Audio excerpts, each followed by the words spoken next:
As of 2018, the Pyeongchang Winter Olympic has been successfully completed in Korea. That hit still remains. The world will only remember Korea's joyful and enthusiastic image, but behind the scene, Korea has painful history that will never be forgotten, and people around the world should pay attention to the painful history of Korea.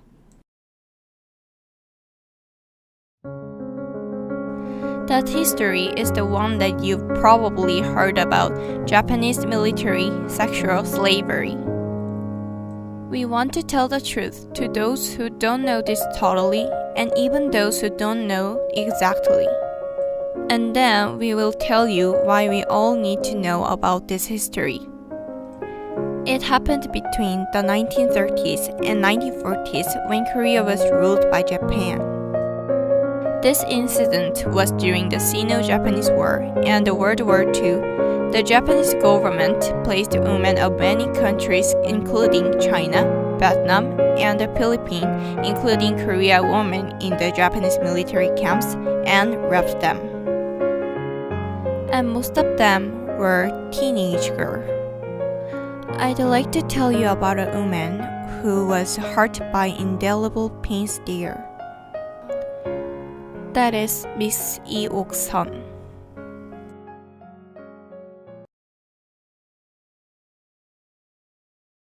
Miss Lee Ok-sun wanted to go to school when she was young. And then a woman tried to take Miss Lee Ok-sun to her foster daughter to let Miss Lee Ok-sun go to school, and her mother agreed. Miss Lee Ok-sun was just happy to finally be able to go to school. But it was domestic service that waited for Miss Lee. One day, Miss Lee was kidnapped by a group of men and taken to China. Since then, Ok-sun was called Tamiko at the Japanese military brothels, and her life as a sex slave began. Japan military sexual slavery life was painful itself.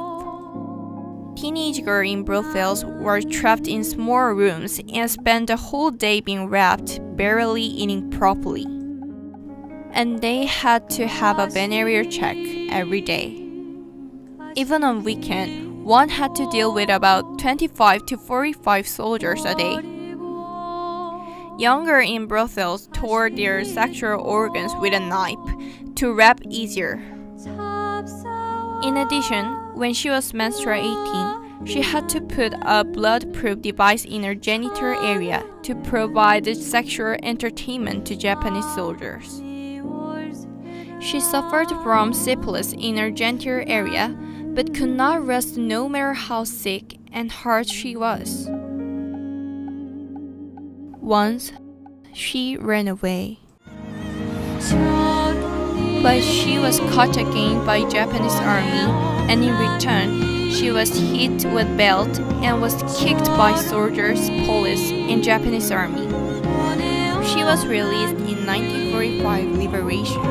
She could not tell anything to anyone because she felt ashamed of herself.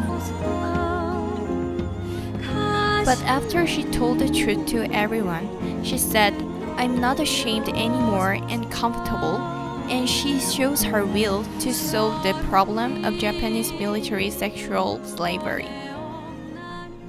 In addition to that, we can see Japanese military sexual slavery painful life through other victim testimony.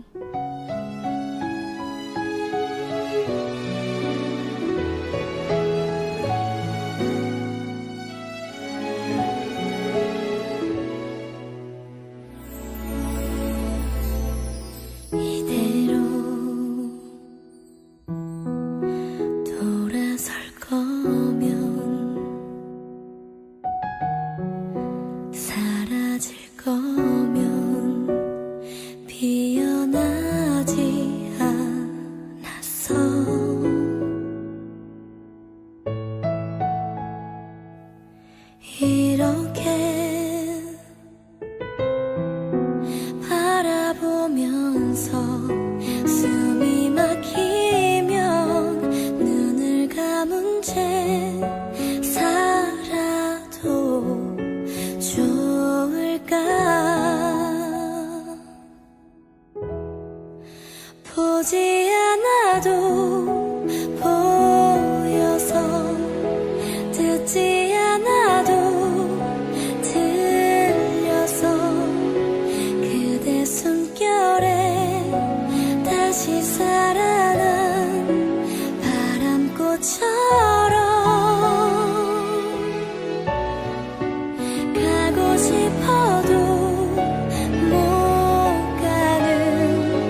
Japanese massacred numerous women cruelly if they were no longer valuable as sexual slavery.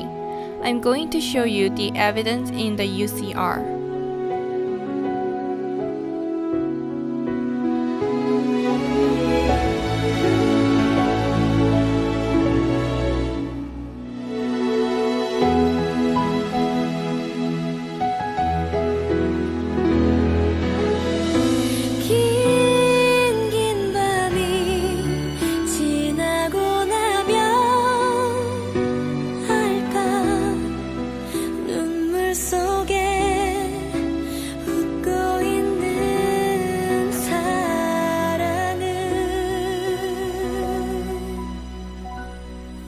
In addition to this, numerous women had to be sacrificed as Japanese military sexual slavery.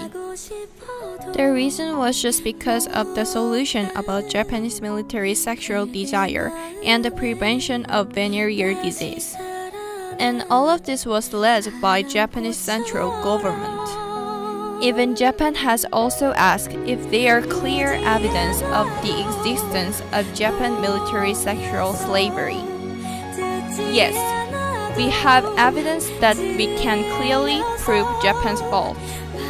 That are the voices of 239 victims who have revealed all the painful past that they do not want to think about again, and 27 victims who are alive among them. Since 1992, Koreans have been holding rallies on every Wednesday with victims in front of Japanese embassy. And they are trying to remember painful history by setting up the girl statue of peace not only in Korea, but also in the world. They also established a Korea Council for Women dropped for military sexual slavery by Japan, which gathers signatures and manages Women Human Rights Museum.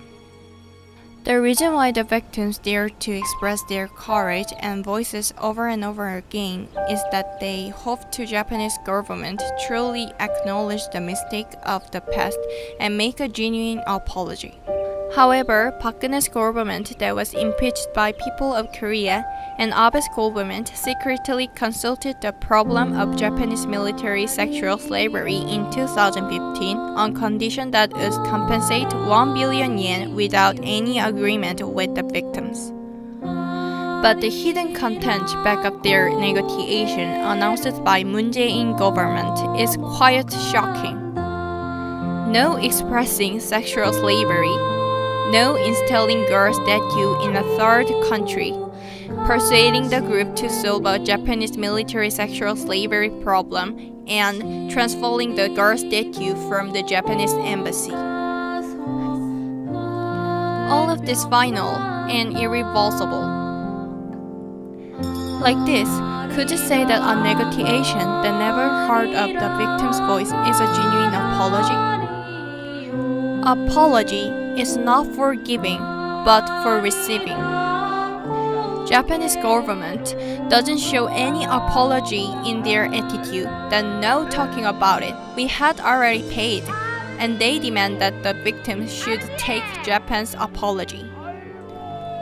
A true apology, recognizing the past fault that Japan treated many women as sexual slaves and making a genuine apology to the victims indirect. As an inhumane example of the outrage in women's rights, Japan should apologize all over the world for doing this. And again, to prevent this history repeating, the Japanese government should disclose official data on the Japanese military comfort to women. And Japan has to teach Japanese students not distorted history, but genuine history.